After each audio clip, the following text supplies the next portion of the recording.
Assalamualaikum warahmatullahi wabarakatuh. Pemirsa, senang sekali saya Leisyawati Ali hadir bersama Anda di Gorontalo Menyapa. Dan saat ini di studio TVRI Gorontalo telah hadir narasumber yang nantinya kita akan sharing sesuai dengan tema yang akan kita bahas di hari ini. Dan tema hari ini sangat menarik, pemirsa, apalagi memasuki mata pelajaran masuk sekolah. Nah, sekarang tentunya banyak orang tua yang pengen anaknya itu memilih sekolah-sekolah yang terbaik. Nah, tema yang kita bahas di Gorontalo Menyapa kali ini adalah tentang mencegah kekerasan seksual di dunia pendidikan. Anda bisa bergabung bersama kami di line telepon yang ada di layar kaca Anda, atau juga yang ingin bertanya bisa masuk di Facebook kami di TVRI Gorontalo TV Lolipo. Langsung saja saya perkenalkan narasumber kita. Yang pertama adalah Bapak Haji Asrul Gihala SAG. Beliau adalah Kepala Bidang Pendidikan Madrasah Kanwil Kemenak Provinsi Gorontalo. Assalamualaikum Pak Asrul. Waalaikumsalam warahmatullahi wabarakatuh. Gimana kabarnya hari ini Pak Asrul? Alhamdulillah sehat walafiat. Alhamdulillah ya, masuk di tahun ajaran baru ya. Ya. Pasti di sini juga Pak Asrul cukup sibuk ya Pak ya. Alhamdulillah sibuk luar biasa. Oke. Nah, selain Pak Asrul, kita juga bersama Ibu Ibtu Yunike Bakri. Beliau adalah Panit 1 Subdit 4 di Treskrimum Polda Gorontalo. Assalamualaikum, selamat sore Ibu Yunike. Waalaikumsalam. Kabar baik Bu Yunike? Alhamdulillah baik. Alhamdulillah baik. Nah, juga kita bersama ini akademisi, juga pengamat publik. Beliau adalah Bapak Dr. Arwil Dayanto MPD. Assalamualaikum Pak Arwil. Waalaikumsalam. Kabarnya gimana hari ini Pak Arwil? Pio. Oke, sekali lagi untuk Anda pemirsa yang ingin bergabung bersama kami di line telepon yang ada di layar kaca Anda ya. Di mana yang kita bahas adalah tentang mencegah kekerasan seksual di dunia pendidikan. Bukan hanya di dunia pendidikan sekolah dasar ataupun SMP, SMA, bahkan di dunia kampus pun ya. Ini pernah terjadi dan sering kita saksikan di media sosial ataupun di televisi dan juga media cetak. Saya ke Pak Asrul ini terkait dengan tema kita. Kita lebih baik mencegah daripada menyelesaikan ketika itu sudah terjadi.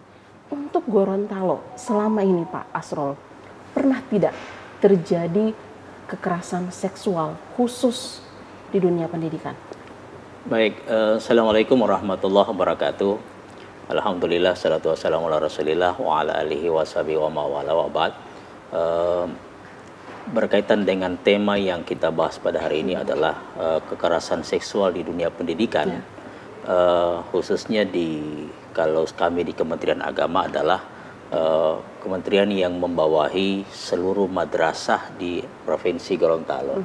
Alhamdulillah data yang ada di kami itu ada 600 lebih madrasah yang dari tingkatan Raudatul Atfal, tingkatan TK sampai tingkatan Madrasah Aliyah atau tingkatan SMA yang menjadi binaan Kementerian Agama.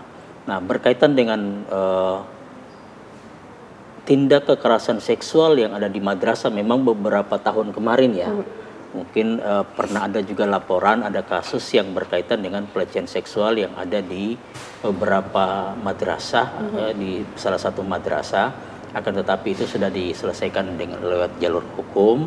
Alhamdulillah sampai kabar terakhir ini belum ada perkembangan yang berkaitan dengan kasus terbaru yang ada di madrasah. Wallahu alam, mungkin ada karena kami kalau saya secara pribadi di Kementerian Agama memang belum ada laporan tentang itu. Oke, berarti selama ini baru satu atau dua ya kalau kita riwayat untuk tahun-tahun yang kemarin. Nah, sekarang kembali bahwasanya bagaimana dari Kemenak itu sendiri untuk mencegah hal ini jangan sampai terjadi, jangan sampai yang terjadi di luar dari Gorontalo akan kita alami Pak Asrul. Iya, kalau berkaitan dengan pencegahan tindakan kekerasan seksual di madrasah, kami dari Kementerian Agama itu secara berjenjang dari tingkat provinsi sampai ke tingkat daerah, bahkan sampai ke tingkat KUA itu kami senantiasa melakukan upaya-upaya pembinaan terhadap guru, kemudian tenaga kependidikan, bahkan sampai kepada tingkat siswa agar benar-benar memahami bahwa perilaku penyimpangan seksual dan lain sebagainya itu adalah perilaku yang dilarang oleh agama. Nah, dengan dasar inilah maka seluruh sivitas pendidikan yang ada di bidang keagamaan ini harus mempunyai komitmen yang sama untuk bisa menjaga muruah lembaga pendidikan keagamaan khususnya di Provinsi Gorontalo ini. Seperti itu ya. Ada 600 madrasah ya. Khususnya kalau kita lihat dari tingkatan yang untuk yang mondok nih. Ya biasanya sekarang ini orang tua tuh lebih lega gitu kalau anaknya mondok gitu. Tapi tidak sedikit juga orang tua yang merasa gelisah gitu. Karena kalau hanya di pondok itu misalkan hanya santriawati, misalkan hanya ustazah yang ada mungkin lebih enteng gitu. Tapi kalau misalkan ada ustadznya agak sedikit resah, Pak Asro. Iya, baik. Memang sebenarnya orang tua itu memberikan kepercayaan sepenuhnya kepada pondok karena memang 2 kali 24 jam itu anak-anaknya dititip di situ sehingga beban orang tua itu sangat ringan. Mereka tidak lagi memikirkan bagaimana anak-anaknya makan, minum dan sebagainya, termasuk pendidikannya karena diserahkan sepenuhnya kepada pondok. Akan tetapi bukan berarti orang tua melepaskan diri dari anaknya. Ini yang harus, jadi tetap ada kolaborasi antara pihak pondok yang membina, mendidik dan mengasuh anak-anak di dalamnya itu selama mereka masa pendidikan, di luar libur ketika mereka pulang ke rumah. Itu ada tanggung jawab orang tua ketika mereka harus kembali ke rumah masing-masing. Nah biasanya yang terjadi itu adalah ketika mereka keluar dari lingkungan pondok, mereka berinteraksi lagi dengan teman-temannya yang ada di luar pondok. Dan di sini biasanya peluang-peluang itu muncul, potensi-potensi itu kejahatan, perilaku yang amoral itu kadang terjadi, apalagi dengan perkembangan teknologi sekarang ini. Seperti itu. Dan secara umum ya, semua pondok pesantren di Provinsi Gorontalo tidak membolehkan penggunaan handphone di pondok pesantren. Artinya proteksi terhadap perilaku-perilaku pornografi, porno aksi yang lewat media itu sudah terproteksi dengan sendirinya dengan larangan penggunaan handphone di pondok pesantren. Boleh menggunakan kalau ada memang handphone yang diizinkan untuk berinteraksi dengan orang tua untuk kebutuhan-kebutuhan tertentu. Tapi kalau untuk sebebas-bebasnya itu tidak.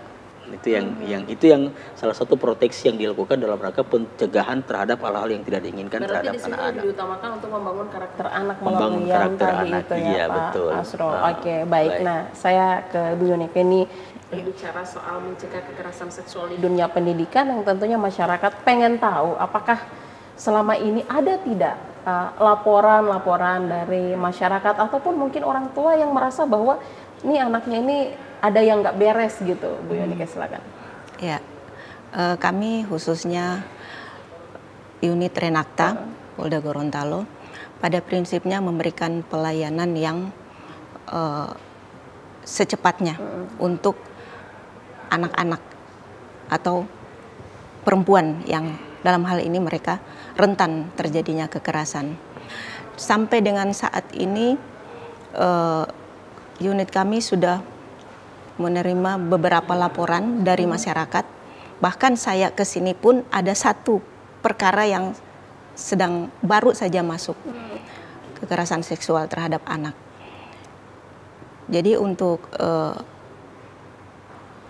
prosesnya itu kami menerima pengaduan ataupun laporan, segera kami melakukan koordinasi dengan Dinas Sosial atau P2 TP2A untuk pendampingan. Kami lebih ke proses hukumnya.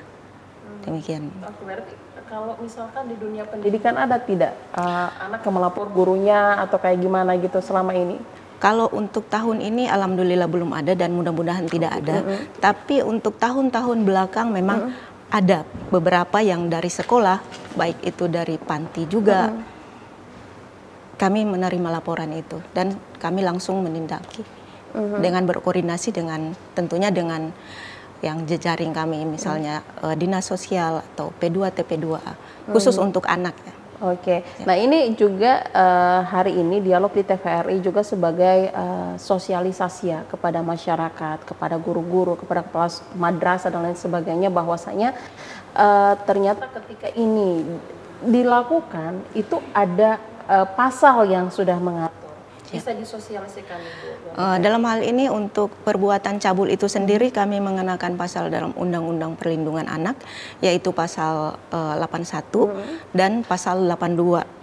Pasal 81, 82 81 untuk perbuatan persetubuhannya, pasal 82 untuk perbuatan cabulnya. Dan itu ancaman hukumannya minimal 5 tahun dan maksimalnya 15 tahun. Dikhususkan untuk ayat 3-nya akan ditambah sepertiga dari ancaman hukuman ketika yang melakukan perbuatan tersebut adalah orang tua, wali, ataupun tenaga pendidik. Wah, ini memang harus disosialisasikan ya Pak Asrul, bahwa ternyata memang jika ini terjadi, berarti yang kasus yang tahun kemarin kena juga pasal yang itu ya Ibu? Kena, kami menggunakan pasal itu, perlindungan anak. Apalagi yang kasus kemarin itu bukan hanya 1-2 anak ya, bahkan lebih ya? Bahkan ada yang lebih. Bahkan ada yang memang sudah sering pernah melakukan di daerah lain, dan ketika di sini ada salah satu panti, dia sebagai pengurus panti itu melakukan lagi di daerah kita di Gorontalo ini, di salah satu panti itu. Jadi sudah 2 kali. Sudah 2 kali ya, ketahuannya nanti di Gorontalo. Oke. Pernah dihukum di daerah lain, ketika di sini dibuat lagi, dihukum lagi di sini. Lagi di sini. Wah, sayang sekali. Kita tidak mau ya ini terjadi ya Pak Asrul, dan memang ini namanya yang harus benar-benar dicegah. Nah, saya ingin tanya pendapat dari Pak Dr. Arwil terkait dengan apa yang sudah dijelaskan oleh kedua narasumber kita terkait dengan tema kita. Silakan Pak Arwil. Ya, ini kan tema ini menjadi strategik sekaligus menjadi isu sentral di dalam dunia pendidikan kita. Bagaikan gunung es, dia munculnya hanya sedikit, tapi sebenarnya banyak korbannya banyak. Kan. Makanya kalau di perguruan tinggi, termasuk di lembaga pendidikan kita, itu Mas Menteri sudah memberikan perhatian yang lebih dengan adanya Peraturan Menteri Nomor 30 Tahun 2021 tentang pencegahan tindakan kekerasan seksual, termasuk itu aturan-aturan main bagaimana mencegah. Itu diharapkan lembaga pendidikan ada upaya antisipatif dengan melakukan regulasi, dengan membuat suatu kebijakan-kebijakan, aturan-aturan berperilaku di dalam lembaga pendidikan, termasuk di Gorontalo sendiri, termasuk di UNG dan di fakultas kami itu kan. Kita juga sudah membuat semacam keputusan, suatu edaran, aturan-aturan main berperilaku itu kan. Termasuk dalam bertatap muka. Nah, jadi contohnya dosen kalau membimbing mahasiswa itu harus ditemani, di tempat terbuka dan ditemani oleh orang ketiga, itu kan. Gitu. Itu aturan main. Karena memang pernah kejadian kah selama ini kalau khusus untuk di dunia kampus yang Pak Arwil ketahui? Kalau saya ketahui belum. Belum ya. Mungkin katanya kan itu sebuah gunung es kasusnya. Mungkin ada tapi belum terlapor, terekspos. Ya, itu aja. Jadi kalau terekspos mungkin itu baru kelihatan muncul. Tentunya kita juga pengen tahu gimana nih pendapat Pak Arwil dengan sekarang ini kan fenomena orang tua yang pengen anaknya tuh bisa belajar agama, yaitu dengan cara mondok gitu ya. Nah, apa sih sebenarnya yang harus dilakukan atau harus diantisipasi oleh orang tua agar anaknya ini bisa aman gitu mondoknya? Iya, jadi pertama dilihat dari sisi regulasi yang dibuat, gitu kan. Aturan-aturan main, aturan-aturan berperilaku di dalam sebuah lembaga pendidikan tinggi atau lembaga pendidikan sekolah atau madrasah, gitu kan. Ada enggak regulasi yang mengatur itu? Jadi political will oleh pengelola itu harus jelas. Ya. Yang kedua, aturan berperilaku. Si anak juga diberikan pendidikan seks yang dini, itu kan. Mana yang tidak boleh dilakukan oleh pihak lain atau teman sebaya, itu diberikan sejak dini, termasuk guru harus diberikan pelatihan-pelatihan tentang bagaimana mencegah terhadap penyimpangan seks, kan. Sehingga di sekolah-sekolah itu aturan-aturan berperilaku itu sudah diperlihatkan dengan baik, kan. Kadang-kadang kan kita melihat guru dengan murid, kan, terlalu akrab, kan. Sehingga namanya kejahatan itu kan biasanya bukan karena tidak direncanakan, karena ada kesempatan, kan. Nah, oleh sebab itu sekolah harus selalu memberikan edukasi kepada lembaga pendidikan, termasuk guru dan anak, termasuk orang tua, dukungan orang tua. Jadi di rumah orang tua sudah memberikan edukasi tentang batasan-batasan hubungan-hubungan kekerabatan, kedekatan antara guru dengan murid, kekerabatan teman sejawat itu diatur. Mana yang tidak boleh disentuh dan mana yang boleh disentuh. Bahkan kalau dalam pergaulan mungkin ciuman itu kan. Mungkin dalam batas-batas normatif itu kan. Tapi daerah-daerah organ-organ reproduksi tertentu itu harus dibatasi dan si anak harus menolak, berani menolak. Harus ada keberanian menolak. Siapapun yang memegang, siapapun yang harus ada keberanian menolak. Nah, edukasi ini harus dimulai dari sekolah, dari PAUD sampai sekolah dasar, SMP dan SMA. Sehingga dia tahu mana batasan-batasan yang ada di dalam tubuhnya. Sehingga dia tidak trauma ketika dia melakukan atau korban dari kekerasan seksual ini. Oke, baik. Untuk Anda pemirsa yang ingin berpartisipasi bisa masuk di line telepon kami ataupun yang ada di Facebook kami di TVRI Gorontalo TV Lolipo. Ini menarik ya, Pak Asrul. Dari seperti yang dikatakan oleh Pak Dokter tadi, ini seperti fenomena gunung es gitu ya, yang kelihatan hanya sedikit, tetapi ternyata di dalam ini sebenarnya membuncah gitu. Pernah tidak Pak Asrul dalam waktu ini ada yang terlapor? Karena kalau kita bicara soal lembaga pendidikan, Panti Asuhan juga adalah lembaga pendidikan ya Pak ya, yang di bawah asuhan dari Kementerian Agama. Dan apa yang dilakukan oleh Kemenak itu sendiri Pak Asrul? Baik, apa yang telah disampaikan oleh Pak Dokter tadi bahwa benar bahwa fenomena kekerasan seksual di dunia pendidikan itu semacam fenomena gunung es ya, yang suatu saat bisa membuncah, bisa mencair. Hanya sekarang ini masih tertutupi. Kita berharap bahwa insya Allah tetap jadi gunung es selama-lamanya. Ya, salju abadilah misalnya di kutub ya, artinya dia bisa terselesaikan kalau itu memang dia masuk dalam ranah yang bisa diselesaikan secara kekeluargaan, kemudian tidak terlalu menyentuh hal yang sifatnya terlalu privat, karena bisa terjadi kekhilafan di dalamnya, bukan unsur kesengajaan. Nah, kita berharap juga khususnya di lembaga pendidikan keagamaan bahwa ini tidak akan terjadi, karena memang di dalam institusi pendidikan keagamaan di madrasah-madrasah itu pola interaksi antara pergaulan antara siswa laki-laki dengan siswa perempuan itu benar-benar sudah diatur sedemikian rupa dengan batasan-batasan, jarak-jarak, bahkan di dalam kelas itu duduk yang terpisah itu tidak gabung, jadi tidak laki-laki duduknya sebangku, semeja dengan perempuan, itu terpisah, bahkan dengan deretan laki-laki, deretan perempuan, itu dari sisi kelas. Bahkan ada pondok itu yang memisahkan antara pondok putra dengan pondok putri. Jadi belajarnya berbeda, ruangannya juga berbeda, ada beberapa pondok seperti itu. Nah, ini adalah sebuah pola yang dibangun oleh madrasah, oleh pondok dalam rangka untuk menciptakan batas-batas mana yang seharusnya dan mana yang tidak seharusnya terjadi interaksi yang suatu saat nanti berpotensi terhadap hal-hal yang mengarah kepada potensi untuk tindak kekerasan atau pelecehan seksual.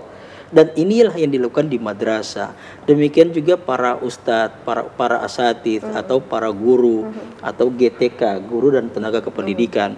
Karena di situ ada juga guru, ada juga tenaga kependidikan, pelaboran, pustakawan, kemudian arsiparis dan sebagainya. Itu mereka bukan guru, tapi mereka tenaga administrasi. Nah, semua ini dibekali bagaimana caranya mereka berinteraksi antara guru dengan murid, menjaga batasan-batasan, menjaga kehormatan mereka sebagai tenaga pendidik. Karena kita tahu begini, tujuan pendidikan nasional itu adalah menciptakan siswa, menciptakan pelajar-pelajar yang memiliki kemampuan pengetahuan di bidang keagamaan, kemudian kemampuan akhlak, kemampuan etika, kemudian kemampuan skill, kecerdasan, sesuai dengan amanah Undang-Undang nomor 20 tahun itu ya, Undang-Undang Sekdiknas itu yang diharapkan bahwa lembaga pendidikan ini benar-benar bisa menciptakan generasi bangsa yang suatu saat yang bisa memimpin bangsa ini yang punya karakter moral yang bagus, karakter etika yang bagus. Maka ini sudah harus diciptakan di tingkat pendidikan.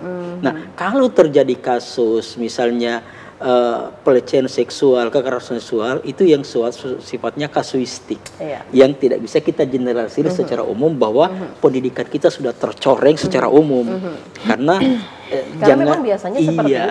jangankan guru ya, jangan anaknya kiai, kasus terbaru ya di Jombang itu, anaknya Nabi saja bisa durhaka kepada orang tuanya ya, anaknya Nabi Nuh saja durhaka dengan orang tuanya, apalagi cuma anaknya seorang kiai, apalagi anaknya seorang ustadz atau seorang guru aja kan tidak masalah gitu. Karena pasti ada yang namanya hilaf. Baik, Iya, Pak Astro, kita akan lanjutkan lagi untuk Gorontalo Menyapa. Kita akan break dulu. Untuk Anda pemirsa tetap bersama kami di Gorontalo Menyapa.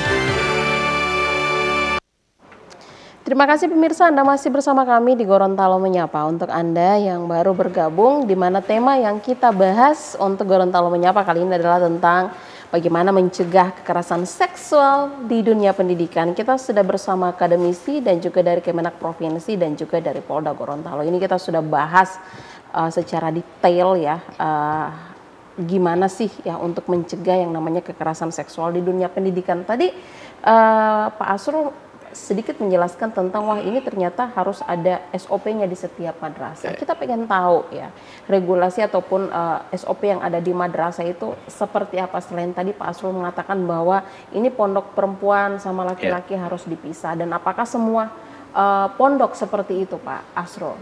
Ya, kalau di kondisi Gorontalo tidak semua pondok menerapkan seperti itu karena memang untuk memisahkan putra dan putri itu kan tergantung ketersediaan ruangan, kemudian ketersediaan tenaga pendidik, tenaga pengajar, sehingga kalau misalnya santrinya sedikit, ya dia bisa berbaur, hanya posisi duduk di dalam ruangan itu yang dipisahkan antara laki-laki dengan perempuan, tidak sama dengan di pesta ya. Di pesta itu kan berbaur laki-laki dan perempuan sudah tidak ada batasan lagi. Nah, di dunia pendidikan tidak seperti itu. Tetap diatur mana barisan laki-laki dan mana barisan perempuan. Begitu juga ketika misalnya di apel juga seperti itu, di mana posisi laki-laki dan di mana posisi perempuan. Nah, pola-pola yang dibangun seperti ini adalah pola untuk menjaga jarak interaksi antara laki-laki dengan perempuan. Nah, sudah sampai seperti ini yang dilakukan oleh madrasah, dan ini pola ini berlangsung setiap saat. Nah, sehingga saya katakan tadi ketika terjadi kasus persoalan seksual yang terjadi di madrasah itu sifatnya kasuistik, yang mungkin ada faktor-faktor eksternal yang menyebabkan terjadinya perilaku itu yang dilakukan oleh antar siswa atau antar guru dengan siswa. Ini ada dua ya. Antar siswa atau antar guru dengan siswa. Ini yang terjadi kalau di lingkungan madrasah. Nah, kita tinggal memilah saja kasusnya seperti apa, faktornya apa, yang melatar belakangi apa. Gitu. Tapi pola yang dibangun di madrasah itu adalah pola yang sudah luar biasa bagusnya, karena memang madrasah itu begini, madrasah itu adalah lembaga pendidikan umum yang berciri khas keagamaan. Jadi dia madrasah umum juga sebenarnya, sekolah umum yang berciri khas keagamaan. Jadi ada muatan-muatan keagamaan di dalamnya. Misalnya begini, kalau di sekolah umum hanya ada pendidikan agama, maka di madrasah pendidikan agama itu punya klasifikasi lagi. Ada namanya akidah akhlak, khusus untuk menanamkan akhlak. Ada Al-Quran hadis untuk pemahaman Al-Quran hadis. Ada fikih untuk hukum dan lain sebagainya. Jadi memang polanya itu diatur. Nah, semua ini adalah dalam rangka meningkatkan kemampuan siswa dari sisi iman, takwa, dari sisi akhlak, dan dari sisi kemampuan keilmuan. Itu yang diterapkan di madrasah. Oke, karena memang seperti yang tadi dikatakan oleh Pak Asrul itu kasuistik, dan memang kalau ini muncul ya itulah berita, gitu ya Pak Asrul. Saya kembali ke Ibu Yuneika. Ini mengingat kembali yang kejadian yang pernah ditangani oleh kasus kekerasan seksual, baik itu di santri maupun yang ada di pondok. Nah, dari tahapan-tahapan yang dilakukan oleh Polda Gorontalo, ada tidak efek jerah yang dia rasakan? Efek jerah Di sini kita selaku penyidik PPA, ketika menerima pengaduan atau laporan dari masyarakat, tentunya awalnya kita melakukan langkah-langkah penyelidikan dengan menghususkan pendampingan terhadap anak. Kenapa anak? Karena tentunya ini akan menimbulkan trauma kepada anak itu sendiri. Makanya kita minta bantuan dari Dinas Sosial dalam hal pendampingan P2T P2A juga untuk pemulihan kembali psikologi anak itu. Jadi dalam hal ini juga setelah langkah-langkah itu kita lakukan, jadi kita ada upaya restoratif justice, yaitu penyelesaian perkara di luar peradilan. Itu sudah diatur dalam Perpol nomor 8 tahun 2022. Untuk restoratif justice itu sendiri di situ memuat tentang restitusi atau ganti rugi apabila terjadi kesepakatan antara kedua belah pihak. Dan restoratif pun bukan dari keinginan kita sendiri, melainkan permintaan dari kedua belah pihak. Jadi kita dalam hal ini hanya memediasi apa yang menjadi keinginan kedua belah. Sekalipun itu pidana? Sekalipun itu pidana. Jadi kita semua untuk kepentingan anak itu sendiri. Karena terkadang ada orang tua yang tidak mau melanjutkan karena takut akan stigma lingkungan dia, stigma dari masyarakat, seperti yang tadi. Aja gitu ya. Ya, makanya di situ ada kesepakatan-kesepakatan yang akan diambil oleh kedua belah pihak. Gitu, mungkin untuk ganti ruginya, ataupun kalau memang tidak tercapai, ya berarti kita harus meningkatkan ke tahap berikutnya, penyidikan untuk atau kasus penuntutan. Gorontalo, apakah sampai di restorasi justice atau? Untuk kasus kita biasanya ada yang lanjut, ada yang kita damaikan, karena mereka keinginan kedua belah pihak sendiri untuk berdamai. Oke, baik. Nah sekarang saya ke Pak Dr. Arwil ya. Menarik Pak Dokter bahwasanya di madrasah untuk Provinsi Gorontalo itu kalau dibandingkan dengan luar dari Gorontalo masih jauh lebih baik ya, apalagi untuk tenaga pendidik. Nah ini bagaimana strategi yang harus dilakukan oleh pihak madrasah dan juga Kemendak agar ini bisa bisa seperti ini terus, tidak ada nantinya kasus-kasus yang nantinya bisa viral dan memalukan daerah kita, Pak Arwil. Iya, memang cegah dini itu sangat penting sekali. Dan itu memang diharapkan dari kementerian, baik pendidikan maupun Kementerian Agama. Apalagi kita sebagai serambi Mekah ya, yang berfilosofi adat bersendirikan syarak, syarak bersendirikan kitabullah. Tentu tindakan-tindakan kekerasan seksual ini tidak muncul, tidak menjadi suatu fenomena yang dahsyat. Nah, oleh sebab itu ada upaya antisipatif dalam rangka mencegah itu. Pertama, sekolah harus membuat regulasi tentang aturan-aturan berperilaku, baik oleh guru, oleh siswa, baik dalam bentuk pakaian yang ditampilkan itu harus diatur dengan baik. Yang kedua, batasan-batasan penggunaan teknologi seperti apa yang disampaikan oleh Pak Asrul tadi. Memang tindakan kekerasan itu bermula dari tontonan, tontonan atau visualisasi yang mereka bisa akses dengan mudah, Kalau dulu orang tua sangat ketakutan anaknya di luar rumah, hari ini harus ketakutan anak dalam kamar. Nah, kenapa? Di dalam kamar itulah tindakan kekerasan secara teknologi itu bisa diakses, Jadi kalau ada anak yang di dalam kamar sampai 1 hari, itu pasti ada perilaku yang menyimpang, dan itu harus dilakukan pendampingan oleh psikolog ataupun seorang konselor, Jadi di sekolah harus ada deteksi dini perilaku-perilaku yang harus dilihat. Contohnya perubahan anak sering murung atau sakit perut tanpa ada alasan yang jelas, atau berkata-kata di luar yang kebiasaannya atau tertutup, dan itu perilaku-perilaku itu harus dideteksi secara cepat. Ya, ada apa yang terjadi? Apakah sesuatu yang sudah terjadi dan sekolah harus merespon, kata Ibu tadi, pihak kepolisian juga merespon tuh kan. Kalau ada upaya-upaya itu, termasuk upaya untuk menerima pengaduan-pengaduan. Ya, jadi sekolah juga membuka ruang informasi yang bisa diakses oleh semua pihak yang menjadi korban tuh kan, sehingga cepat dilakukan cegah dini itu. Nah, kalau itu dilakukan, insya Allah Gorontalo akan bisa terhindar dari hal-hal yang kita persangkakan tuh kan. Kita berharap sekolah-sekolah tetaplah, kan kita berharap Gorontalo menjadi industri pendidikan. Orang mau sekolah ke Gorontalo itu sebuah industri.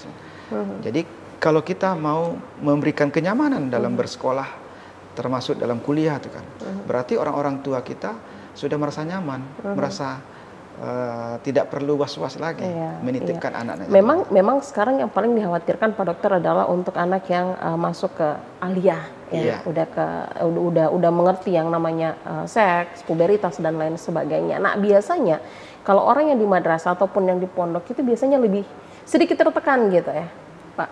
Ya, harus hafalan dan lain sebagainya, apalagi tidak memegang handphone. Mungkin kalau zaman dahulu kita nggak pegang handphone biasa aja, Pak. Tapi kalau yang sekarang ini kayak susah banget gitu, Kak. Gimana, Pak Arwil? Iya, jadi kadang-kadang terlalu dikekang juga itu akan membuat psikologi seorang anak itu akan memberontak, kan. Jadi ada ruang-ruang berekspresi yang diberikan. Ruang berekspresi itu seperti apa? Kompetisi-kompetisi yang harus disiapkan oleh sekolah. Jadi sekolah harus memperbanyak kompetisi, sehingga arena pergaulannya itu bisa lebih sehat. Iklim sekolah lebih sehat. Tontonan-tontonan yang diberikan dan kegiatan-kegiatan ekstrakurikuler yang dibuat itu lebih sehat, kan. Sehingga anak-anak bisa menghabiskan waktu dengan lingkungan yang sehat. Termasuk dalam hal silaturahim itu diberikan ruang, kan. Jadi kalau itu terlalu dikekang, itu mengekspresinya macam-macam melalui pergaulan bebas, ya, melalui satu mungkin masuk organisasi-organisasi yang terlarang, ya, tindakan-tindakan masuk dalam geng gangster yang terlarang, kan.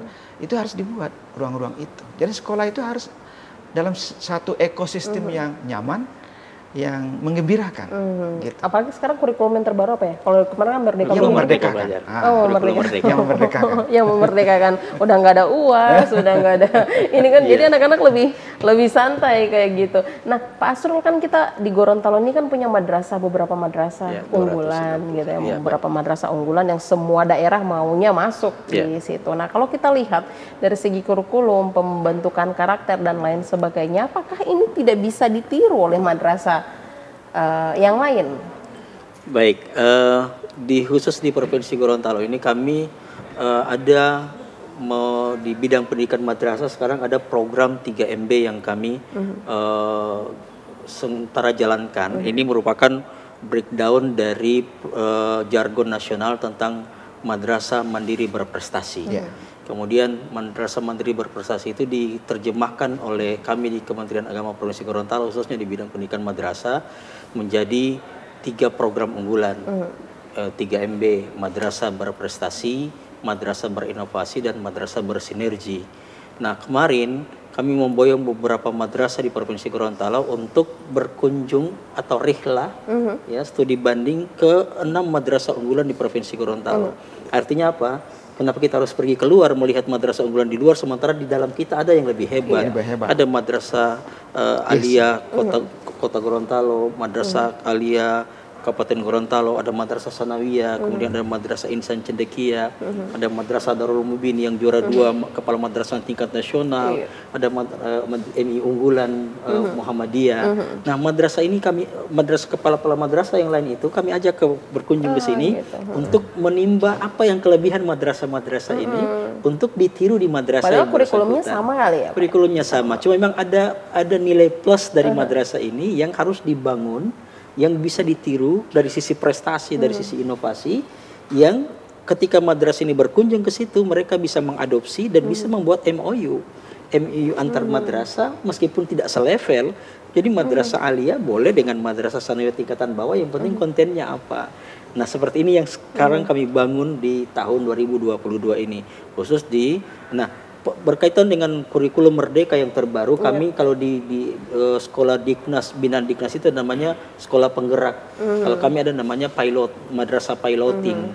Nah, untuk sekolah negeri, madrasah negeri baik tingkatan madrasah ibtidaiyah sampai aliyah, saya wajibkan seluruh madrasah negeri itu untuk masuk dalam pilotingnya. Nah, ditambah dengan madrasah swasta yang siap SDM-nya, siap peralatannya, dan siap segala sesuatunya untuk menerapkan kurikulum merdeka. Ini yang sementara dilakukan. Sebenarnya sih tidak terlalu jauh beda, hanya memang polanya yang mungkin yang, ada yang ada hal-hal yang mungkin ada penambahan, ada pengurangan, tapi tujuannya sama sebenarnya, adalah peningkatan kualitas pendidikan baik guru maupun siswanya. Kalau untuk khusus madrasah pondok ada berapa di Gorontalo, Pak? Kalau pondok sekitar 32 sekarang, yang artinya madrasah dalam naungan pondok. Naungan pondok. Jadi ada madrasah yang tidak punya pondok, tapi ada madrasah yang dalam naungan pondok. Artinya siswanya berasrama, siswanya tinggal dalam pondok. Di samping mereka mereka belajar kurikulum di madrasah, mereka juga mendapatkan pelajaran tambahan, pelajaran pondok. Yang itu juga kalau dulu masih sangat terbatas, tapi sekarang sudah mewabah ya Pak ya, untuk yang madrasah. Jadi pondok animo masyarakat terhadap madrasah dengan pondok itu tidak pernah berkurang, malah daya tampung itu sudah tidak ini cukup, lagi ya. Gitu. Karena kembali lagi bahwasanya ketenangan orang tua itu ada di situ ya. Nah, apakah untuk guru-guru juga itu tetap melalui seleksi yang cukup ketat, baik segi psikotesnya dan lain sebagainya, Pak Asrul? Iya, secara idealnya memang tetap harus melalui seleksi, akan tetapi kan rata-rata madrasah kita kan di swasta, madrasah kita swasta, madrasah yang sifatnya konvensional, yang dimana dari sisi kesejahteraannya mungkin tidak sebagaimana sekolah-sekolah yang atau pondok bonafit, sehingga yang dibutuhkan mereka-mereka yang ikhlas mau berbakti untuk umat gitu. Nah, tapi dari sisi kualitas ketenagaannya juga tidak kalah jauh dengan yang lain. Nah, itu tetap mereka secara keilmuan tidak sembarang masuk, tapi memang harus betul-betul selektif yang punya spesifikasi dalam bidang yang bersangkutan. Berarti Pak Asrul melihat bahwasanya saya tidak mengatakan bahwa saat ini orang tua panik ya. Kepanikan orang tua terlihat dari anak-anaknya harus masuk ke pondok karena ini perkembangan zaman dan canggihnya teknologi informasi. Pak Asrul melihat seperti itu. Iya, alhamdulillah. Gini, meskipun di pondok itu sebagaimana disampaikan oleh Pak Dr. Arwil tadi bahwa anak-anak itu tidak harus dibatasi geraknya berkaitan dengan pemanfaatan teknologi, itu memang secara kontekstual di pondok itu juga punya pola dalam bagaimana anak-anak ini tidak menjadi ketergantungan terhadap gadget yang menyebabkan mereka lupa terhadap tujuan mereka masuk ke madrasah, tujuan mereka ke pondok, sehingga itu diatur dengan sebaik-baiknya, ilegal dan sebagainya. Bahkan ada pondok ketika mendapatkan handphone itu mereka sendiri yang membanting di hadapan, jadi bukan gurunya karena larangan. Diberikan kesempatan itu misalnya ketika ada dititip kepada guru dan ketika pulang baru bisa diambil. Di saat tertentu misalnya ada event lomba KSE, misalnya kompetisi sains madrasah, ada OSN, Olimpiade Sains Madrasah. Nah, itu alat-alat tadi itu dipakai. Karena misalnya komputer tidak cukup, maka menggunakan handphone untuk mengerjakan soal-soal secara online. Nah, berarti mereka tidak. Kemudian ada misalnya lomba-lomba pembuatan film-film pendek. Mereka bisa menggunakan Android-nya mereka. Gitu. Jadi tetap terkendali, meskipun tetap ada kebocoran juga ya. Karena ada anak-anak juga tidak amanah, bahkan orang tua juga tidak amanah terhadap aturan yang ada dalam pondok. Ini biasalah. Iya, biasalah. Karena memang bisa bentuk. Nah, Pak Dokter melihat ya, ada tidak sedikit juga orang-orang yang anak-anak yang mondok kemudian mereka udah punya izin keluar, mereka tuh lebih kayak gitu tadi yang saya katakan, kayak ada sesuatu yang tersimpan, kayak tekanan dan sebagainya. Sementara kita memang sudah masuk di zaman yang sekarang gitu ya, di 4.0 bahkan mau masuk di 5. Ya harus begitu. Gimana nih Pak Dokter untuk bisa orang tua itu bisa lebih membatasi lagi atau cara-cara pendekatan kepada anak walaupun mereka di pondok tetapi tidak menjamin, Pak Asrul. Ya, jadi kekerasan yang kita bicarakan hari ini itu ada 3 lingkungan sebenarnya. Pertama lingkungan masyarakat, lingkungan orang tua atau rumah tangga, dan lingkungan sekolah itu kan. Jadi ketiga komponen ini mesti harus berkolaborasi itu kan. Harus memiliki komitmen yang sama terhadap pencegahan. Contohnya di masyarakat. Jadi kalau ada tindakan-tindakan yang menyimpang, dari si anak, walaupun dia dari pondok pesantren, walaupun dari sekolah umum, kadang-kadang di lingkungan masyarakat itu ada pembiaran tuh kan. Contohnya berpakaian yang minim tuh kan, yang mengundang. Itu kan yang memberikan rangsangan untuk orang berperilaku menyimpang tuh kan. Itu mestinya harus ada kolektivitas bahwa itu kalau sebaiknya anak di ruang-ruang publik itu jangan mengekspresikan yang mengumbar sesuatu yang membangkitkan gairah. Di lingkungan keluarga juga diatur bagaimana mengedukasi si anak karena pendidikan utama itu di keluarga, kan. Jadi pendidikan yang berkaitan dengan organ-organ reproduksi itu diberikan oleh orang tua sedini mungkin. Dan yang ketiga adalah di sekolah, tanggung jawab sekolah secara kolektif. Jadi harus ada asosiasi orang tua, bagaimana kesepakatan yang dibuat terhadap ekosistem yang dibangun sekolah. Jadi kalau ketiga komponen ini sudah bagus, insya Allah Gorontalo akan terjauh dari tindakan-tindakan itu. Nah masalah sekarang kan, kadang-kadang di sekolah sudah ketat begitu, di masyarakat. Pas keluar lagi. Longgar tuh kan. Nah ini, jadi harus ada kolaborasi. Jadi pertama pemerintah harus mengundang ketiga ekosistem ini, orang tua, asosiasi orang tua dan masyarakat, keterlibatan masyarakat, tokoh-tokoh agama, dan administrator sekolah tuh kan. Bagaimana membangun ekosistem agar sekolah ramah anak. Memperbanyak yang namanya sekolah ramah anak, menduplikasi. Jadi ada indikator penilaian. Bagi sekolah-sekolah yang ramah anak tidak terjadinya tindakan-tindakan kekerasan seksual, mungkin nanti akan diberikan Pak Asrul insentif hibah bukan. Ya, kepala sekolahnya atau guru-gurunya kasih reward, dikirim gitu reward, ya. Diberikan kesempatan umroh kan, atas prestasinya sekolah itu kan ramah anak kan. Jadi duplikasi itu akan terbangun. Karena memang yang sulit sekali adalah pembangunan karakter ya sebenarnya Pak Asrul. Kalau kita zaman dulu mah harus bisa hafal perkalian sebelum masuk SD. Kalau sekarang kayaknya udah enggak lagi ya Pak Asrul. Oke, baik. Ini tidak terasa kita sudah banyak hal yang kita bahas Pak Asrul dan waktu jualan yang harus memisahkan kita. Terima kasih sekali lagi Pak Asrul ya untuk sharingnya hari ini. Juga terima kasih Bu Inika, juga terima kasih Pak Dokter untuk waktu dan kesempatannya. Juga terima kasih untuk Anda yang sudah menyaksikan TVRI Gorontalo di program Gorontalo Menyapa. Saya Lesya Wati Ali, mewakili kerabat kerja yang bertugas undur diri. Assalamualaikum warahmatullahi wabarakatuh. Sampai jumpa.